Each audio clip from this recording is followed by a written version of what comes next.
দিল পিড়িতের ভেড়া লেচুর বাগানে, কমলার বাগানে সইগ দিল পিড়িতের ভেড়া লেচুর বাগানে। এ ভাই আইছে ভাই আইছে। হেই, কি অবস্থা? কেমন আছো ব্রাদার? আপনি তো পুরাই চেঞ্জ হয়ে গেছেন। কেমনে কি ভাই? আগে তো খেত কামারে কাজ করতেন। আরে ভাইয়া, ওদিক নিয়ে টান দেও কেন ভাইয়া? আর তুমি না একটা চাকরির কথা বলছিলা, চাকরি করবা নাকি? সেনাবাহিনীতে ঢুকাই দিই তোমার। উচ্চতা তো ভালোই আছে। বাইগান আমার যে উচ্চতা, আমার তো পুলিশে ঢুয়ান, আমি সেনাবাহিনীতে ঢুয়াই দেবেন। কেমনে কি ভাই? না সমস্যা নাই, সেনাবাহিনী আমার কাজের ছিল ভাই। তুমি যদি 2 ফুট চাও তাও তোমার ঢুকাই দিব চাকরিতে।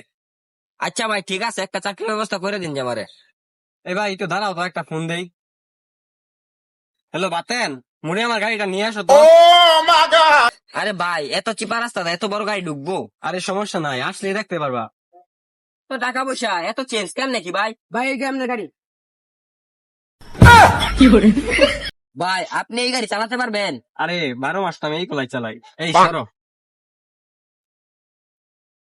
দেখছো ভাইয়ের কি চেঞ্জ? উঠেন ভাই উঠেন। না সমস্যা নাই, রাস্তার একটা ফাঁকা ভাইয়া ফাঁকার দিকে চলে গিয়েছিল। না সমস্যা নাই। এই বাতেন মিয়া, গাড়িটা একটু গ্যারেজে পাঠিয়ে দিও। না সমস্যা নাই।